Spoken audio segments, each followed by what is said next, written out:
49% of realtors close one deal or less a year. You guys know that? Why am I bringing this up? Because the talk of the town, Instagram, Facebook, TikTok, YouTube, podcast, blog, text messages, emails, everybody's talking about the NAR lawsuit. They're wondering who's it going to affect, who's going to get screwed, is it going to eliminate half the realtors, is this really targeted all the realtors, are they really trying to get and push out realtors that don't do much business? Like, what is really going on here? Will we ever know? And on top of that, is this really going to affect buyers? Are they the ones that are really going to get hosed and screwed here? So that is something that we are trying to figure out. We just don't know yet. This still is not law, which I'm imagining basically there's going to be pushback. But what I decided to do is, on the brief, I'm not going to really get much more into it besides that. But what I will do is I am taking my notes, reading podcasts, talking to lenders, underwriters, all that, trying to get some basis of where we stand, even though the law is not in place. And I'll do a podcast on it this week, which will be released Thursday or Friday, which will be one part of 2 or 3 parts of once we figure out how the cookie crumbles on this whole fiasco. But the only person that's winning here, folks, at the end of the day that I see, is not the consumers that were on this lawsuit, is the guy, whoever that attorney was. It's probably by the end of this, the settlement is going to reach somewhere around $1 billion between all the other stuff, maybe, right? I don't know. There's still other stuff they can go after because this is not including everybody. That guy's going to walk away a wealthy man. So good for you. Not sure if it's good for the consumers. Not sure if it's good for the buyers, the sellers. We just don't know yet. It's too early. But I know people want to hear. They're scared. They're nervous. And so I will try to get as much information. I'll probably record the podcast tomorrow, and that will be released Thursday or Friday. So anyways,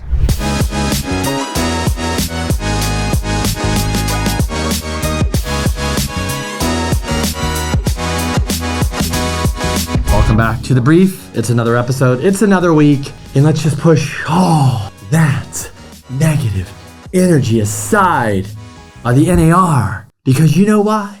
Us residential loan officers, you guys just seem to forget. You just seem to forget that in 2008 and 9 and 10, coming out of the Great Recession, the housing crash, that you guys blamed us. Yes, you did. You politicians, you home buyers, everybody blamed the mortgage brokers. And by the way, mortgage brokers back then were 65% of the business, folks. All the guarantee rate, the Rockets, the Loan Depots, all this stuff, even the UWMs, they were there. They weren't on the map like they were now. It was the big banks that were owning it all. And then they got screwed by this whole debacle. But it wasn't the loan officers. It started at the government allowing this stuff. Then it got pushed to the secondary market, which is Wall Street, and they took advantage. And then it got passed down to us saying, hey, sell these products and do all this. And that's what we did. And then we got blamed for everything. And then we were forced all to go from brokerage to direct lending to work at banks, because brokerage went all the way down to 8%. And now we're making our way back, approaching, 30% of the market. That's it. We're just 30% of the market share. 70% is direct lenders, banks, and all that, which is interesting. Why I bring this up is because nobody cared about it. We didn't get this much press and talk and all this stuff. Oh yeah, it affected our lives. It affected our livelihood. It affected business. It was tough. But guess what? We survived. We're here. And just as I mentioned that, I'm not worried about the real estate agents. The strong ones will survive. The ones that know their value will survive. And let me just leave you with this before we move on to the brief and getting into inventory. Real estate agents are going to have to prove now what they're going to have to provide. The really, really good ones, guys, they're not worried about it because they already know what they're good at. Their clients already know why they use them. They already are okay with paying 2-3%, whatever it is, because they know the value. You as a buyer's agent, even a seller's agent, even as a loan officer, what is our value to the customer? What do we bring to the table? What separates us from another realtor, another loan officer, right? What is it? Another escrow officer, title escrow officer? Why do you choose lender A over lender B? What is the value proposition you bring? If you're only doing one transaction a year, you don't bring much value because you haven't done enough. If you're doing 20, 30, 50, and you've been doing this over a long period of time, you've helped a lot of people out. And you bring a lot of value because your knowledge, you probably know other agents, you can help negotiate, you know how to basically, if you live in a place like San Diego, you know the different parts, where they want to live, what they're looking at, you can educate the clients, you can bring confidence to the clients because that's really what they want. They want confidence, folks. I don't care what level. Let me repeat. I don't care what level you are talking about. Billionaires, 100 millionaires, millionaires, people that are just getting started, people that don't have any money, Gen Zs, millennials, anybody. If they don't know something, they want to learn it. And if they want to learn it, that's because they want to maybe do something about that. They want to learn how to invest or learn about mortgage, whatever, because they want to gain confidence to making sure they're understanding what they're doing. They make sure they understand they're getting the right, advice, quote, and they also want to make sure that they're getting ripped off and they're working with the right people, right? The value you bring as anybody in the real estate market is going to matter if they choose you or not. And look, I'm not meant to work with everybody, and you listening to this, whatever you do is not meant to work with everybody either. We all bring different values, and that's really what it's about. So doing this 20 years, helping over 5,000 customers, whatever the number is, because I forget, having a wife that's done commercial loans, it's helped thousands and thousands of customers. We've done billions and billions of dollars of loans and all the other things. That is my value. My value is I killed myself. I did all these loans. I helped all these clients. We managed all this property. We built a portfolio. That is the value I get to bring to you. I've interviewed how many people on podcasts. I do constant data search. What's going on in the market? That is the guy you're working with here. So if you choose to work with me, or if you choose to work with lender B, C, D, or you choose to work with this buyer's agent, this seller's agent, what is the value they're bringing to the table to you? That is maybe what the market is asking for. And is it worth it? If you're a buyer's agent and you bring zero value, maybe you shouldn't get paid much. But if you're a buyer's agent, you're busting your ass and you're out negotiating people and you beat out 20 and this, somebody's like, hell yeah, you deserve 2.5%, 3%. Hell to the yeah. So that's all I'm going to say about that. I think we're back to what value you're going to bring to the marketplace. Real estate right now, that's what's happening. Those that are thriving have a lot of value, have a lot of experience, have the good network. People trust them. They know, like, trust. That's who people want to work with. Those three things, that's what matters. So now that I'm done with my rant about the NAR and realtors and buyer's agents, seller's agents, loan officer, doesn't matter who you guys work with. I always say in real estate, the teamwork makes the dream work. Who you have on your team in real estate is going to depend on how well you do and what you're doing. That's really, really matters, especially if you're buying your first home, especially if you're buying real estate investment properties. You need to work with a great team. That team would include a realtor. That team includes a loan officer. That team includes probably a CPA. That team could include a real estate attorney. That team could include a property inspector, insurance broker, maybe a contractor. The list goes on, my friends. That is the dream work. That's the team work that makes the dream work. So anyways, let's get into enough about the NAR, enough about that drama, because we are here to learn. We are here to go into data. And this week, what we really want to know, is there more inventory? Or Kenny, is it just getting worse? Well, my friends, let's take a look at the data.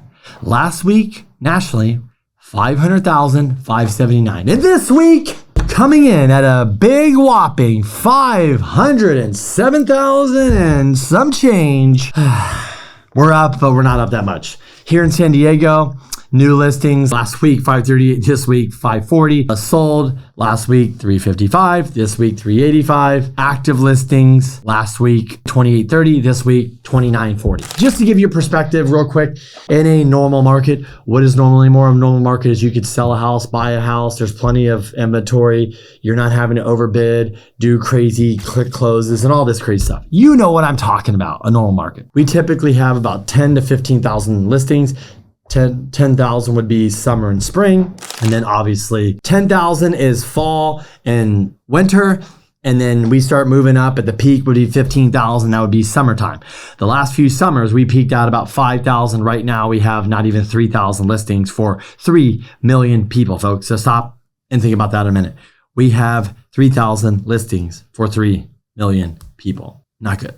Not good at all. Rates. What is going on with mortgage rates? It's a frustrating topic. It's really, really frustrating. What's frustrating about it is inflation used to be at 9%. It's not anymore. PC used to be over 6. It's not anymore. We're way down, folks. But if we're so sensitive to a little bit of data, oh no, it went up, oh no, it went down, oh no, here, oh no, there. Do we really think that if the Fed's cut rates a quarter, 0.75, 1.5 this next year, 12 months, do we really think that's what's going to set inflation off? I don't know. I can't answer that question. I'm not that smart. But what if they don't? What if we look back and we realize, just like looking back now, that in 2021, when CPI hit over 5%, the Feds just redlined that sucker and went hard for a year. What if the Feds are wrong here? What if they're late? Because I can tell you right now, if they're late, it's too late. So I think they should cut. I think they should start the party. I think they need to get the conversation going. Because everybody over here that keeps talking about rates and wonder if they're going to cut or not cut, how many times and blah, blah, blah, we're tired of it. We're tired of the big mouth Feds saying stuff that they're always wrong about. And yes, Jerome Powell and all you guys, you talk a lot, but majority of the time, your predictions, what you think are going to happen, are wrong. The jobs report have been wrong 12 out of 13 times, even though you go on there and say, hey, the job market looked good. How are you 600,000 plus jobs off? How can we get right? How do we know you're right now? You don't know. They cannot tell you confidently that they might be later wrong. So Powell speaking this week, he's going to talk today, Tuesday, Wednesday, he's going to be talking about what he's going to do with rates and, blah, blah, blah. So I'm honestly tired of talking about Powell. I'm tired about the Feds. I think they just need to cut rates and move on with it. And we need to deal with bigger things right now than talk about interest rates. So interest rates are up a little bit from last week. The 10-year Treasury moved up because we got hotter inflation numbers, which still, I don't even know if those are even accurate or what's in there because I don't take the time to read them anymore. I just know that inflation is way, way, way, way down than it was.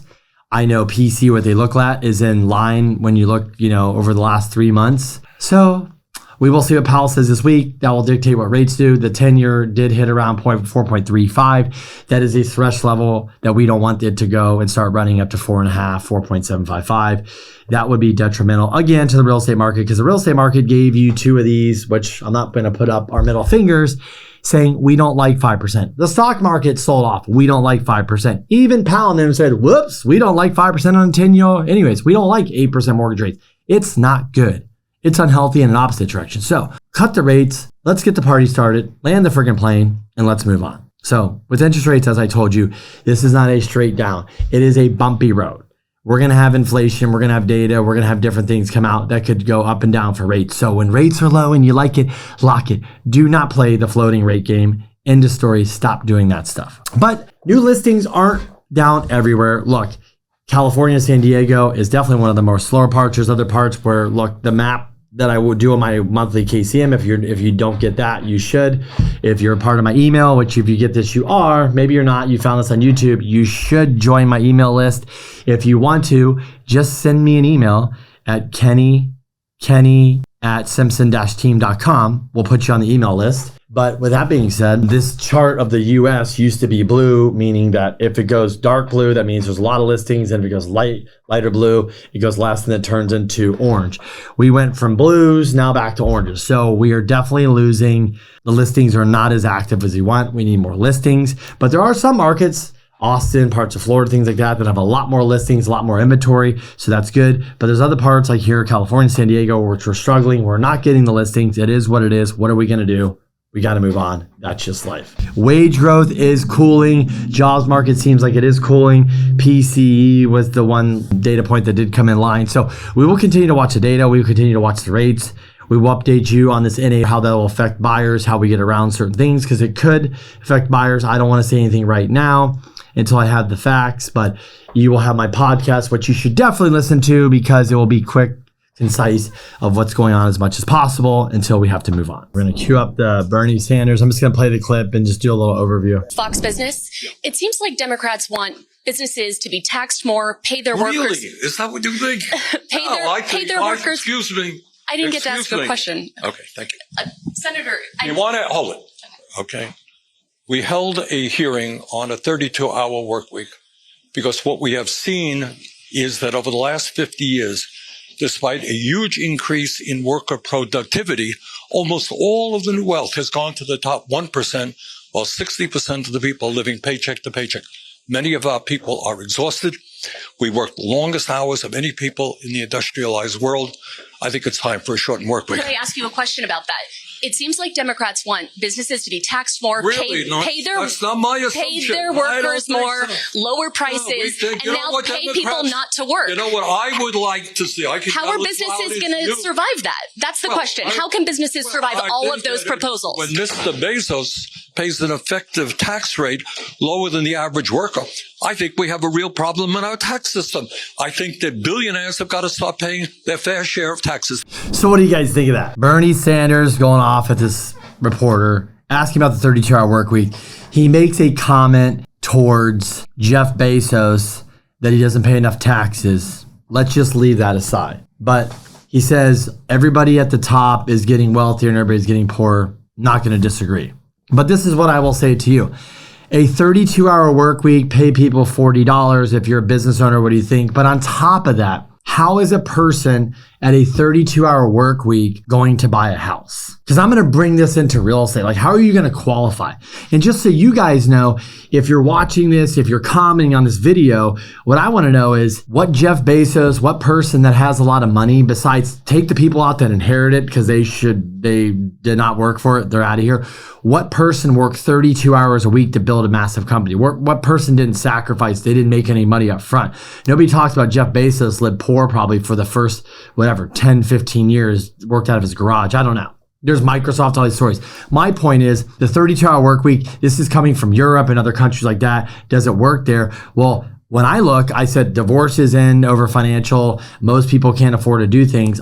Most people that I know here in like California, they have to work a side hustle or work more to make it happen, but they're okay with that. Hey, who wouldn't love to work 32 hours a week and get paid for 40? I get it. But my thing is, if people really want to buy a home and this is what they want to do, how is that going to fundamentally work in the home buying process? And I just don't understand how people are going to save up and get out of poverty by working 32, 40 hours a week, whether they want to start a business, invest money, save for the child, to go to school, 401k, all that stuff. I'm still kind of confused how 32-hour work week is going to get us there. So for all you older folks out there, yes, I don't even know about this. I didn't know about this because we're getting old. But Gen Zers, this TikToker Lucas Battle, who proclaimed earlier this year that quiet luxury, wearing luxury, well-fitted basics with not a logo in sight, is out and loud budgeting is in. Loud budgeting is the latest personal financial trend that is going viral on TikTok. So for you guys that are 50, 60, 70, and even me, sorry I missed this, but I love this guy Lucas because what he's saying is he's trying to encourage younger folks to say, hey, look, I know you want the cool car, the cool watch, the cool clothes, and all this stuff. It's really cool. But you know what's even cooler, which I love, Luke is saying, is out loud say, I'm had enough of this crap because I'd rather save money. I'd rather have money to invest in the stock market or my 401k or back in myself. Like, go learn something to make money. Then I'd rather have money to go maybe buy a home or invest in real estate or whatever it is you may want to do. So loud budgeting is maybe here to stay. It's all about shunning away from spending and focusing on what truly matters to each individual. While it helps to have the money, loud budgeting is for anyone keen on being mindful about their finances. As a significant consumer group, Gen Z, which is massive, loud budgeting habits could reshape broader financial trends.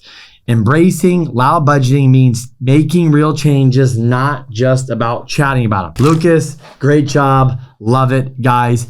I encourage this. Look, at the end of the day, you get older, you care less about all the brands, all stuff, because nobody really gives a shit. But you know what's cool is telling people, I bought a house, I started a business, I basically learned this, I put myself through college, I bought investment properties, I've invested in the stock market. But you know what's really cool is, hey, I've got passive income, and I didn't need to buy all this stuff because I'm able to sacrifice, save, and buy it. And if I want it, I can buy it later in my life. So back to the Gen Zers. I want to have a test here for everybody because I want to see how many of these 5 Gen Z personal financial trends do you know? And for me, I'm not even sure if I know them, but I'm like, hey, let's jump in. Let's take a look. because quite honestly, I'm not even sure if I ever heard any of them, but I'm starting to like all these Gen Zers coming out with all this financial thing because I think it is encouraging. It's really cool. And being financially smart, watching your credit, saving money, investing back in yourself is nothing but short of genius in my opinion. So let's go into the 5 trends that I want to know more about. Cash stuffing isn't just for grandmas.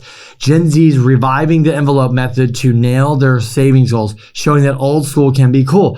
I like that. Maybe you work at a restaurant, a bar, club. Maybe you work Uber. Maybe you're a valet guy, whatever, door guy. Maybe you just take money in your account and put it in. But stuffing that envelope, putting it aside to save for a rainy day, save for savings, college, whatever it is, you're going to start that side hustle business. I love it. Choosing soft life over hustle lives. Gen Z swapping out burnout for balance, valuing chill vibes and present joy over nonstop grind. Look, I'm not going to disagree with you guys.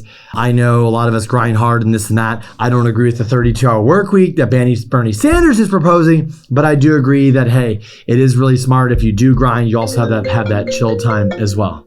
Doom spending, retail therapy, or financial folly. Facing an uncertain future, some turn to doom spending as coping mechanism, splurging today because tomorrow feels so uncertain. You know, it's funny. I remember when I was younger, people were like, I'm just going to spend because we never know how long we're going to be here and blah, blah, blah. I'm like, but what if you are here for a long time? You're going to regret that. So I'm in the camp that I'm going to be here for a while. So I want to plan that. I also have kids. So I get it if you're Gen Z and that's your attitude, totally get it.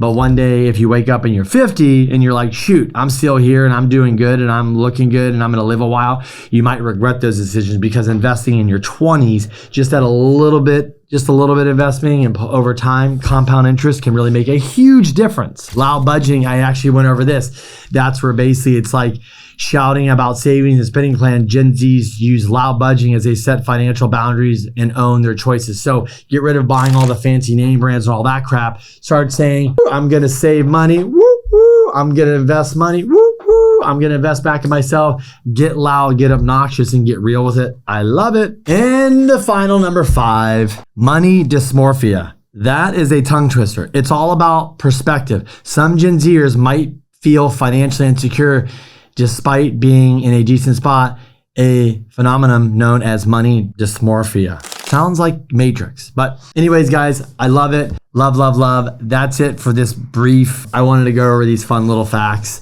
bring in a couple little things. Hey, look, if you're a parent watching this, you got Gen Zers.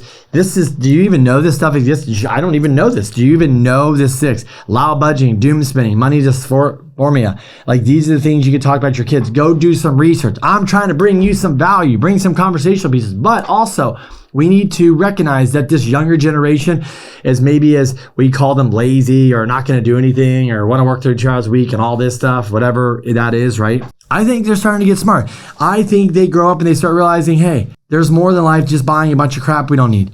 We need to invest. We need to save. What about when we get older? We can't rely on our parents. Maybe some of them, they're going to get inheritance from you. Maybe they're not. But maybe they need to know the value of $1. And more importantly, maybe there's something that we can teach them. So love these articles, love these facts, love the Gen Zers for bringing it and coming around. Anyways, because they are going to be the future home buyers, the people moving up, being a big part of this economy pretty soon, coming out of school, college, and they're going to need to know all this stuff. So they have so many options to educate themselves. They got TikTok, Instagram, Facebook, courses, podcasts, YouTube. My gosh, they don't have to go to the library. It's amazing what they can learn.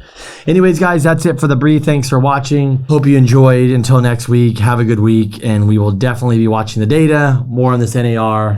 Stay tuned for my podcast. And last but not least, before you leave, remember, I will be launching my YouTube channel pretty soon.